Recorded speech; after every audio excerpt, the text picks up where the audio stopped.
Hey YouTube, it's Gunded73 making another episode of Knife Talk, and today we're going to be talking about blade angles. Now, what do I mean by that? Well, I have three knives out here, and each one is slightly different when it comes to blade angle.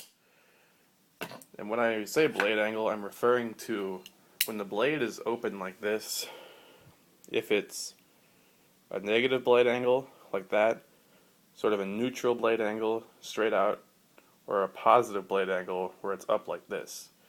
Now all three of these are different.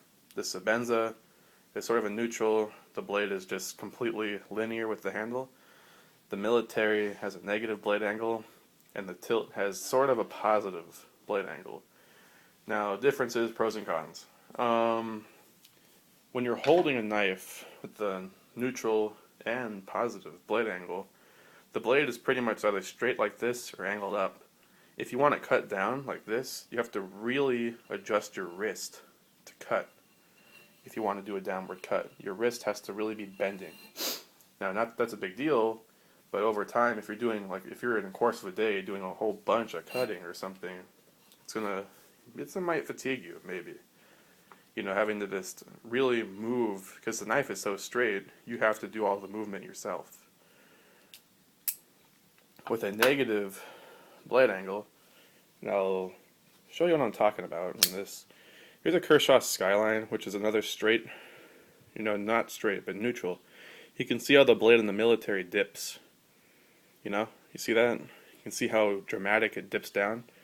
When you're holding the Military and you just angle your wrist slightly, it's really moving that blade a lot.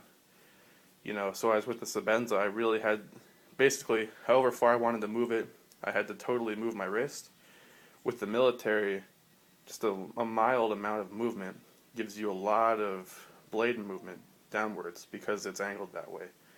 It's a difference between, like, if you're holding a straight piece of whatever, like a pipe, and you want to move that pipe down or up, you have to move your wrist, or if it's like a 90-degree, not 90, but if it's if it's bent slightly, like a 45-degree angle, it'll move that end that's dipped down further.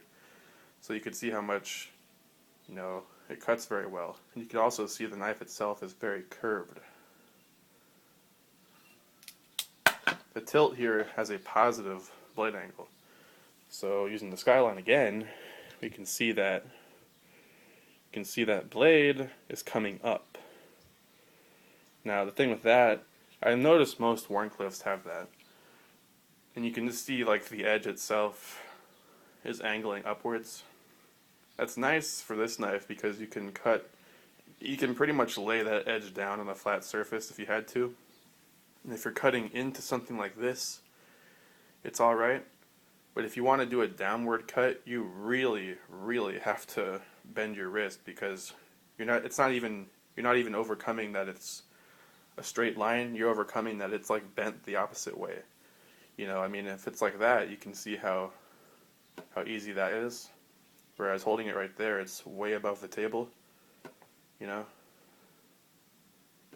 So, if you're doing a cut like a draw cut, you really have to angle your wrist down. Just something to think about. It's not like having a positive or a negative or a neutral blade angle will really affect a whole lot of anything if you're doing mild amounts of cutting.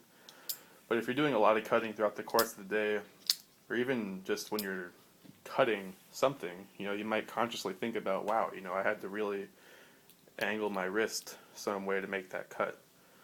I don't see too many people talk about this. They mainly talk about it like, oh, the Military has a negative blade angle, but they don't really elaborate. So, I hope you guys found that interesting. Requests are welcome. I appreciate all the requests that I've gotten so far. And thanks for watching, guys. I really appreciate it, and I'll see you in the next video. Bye.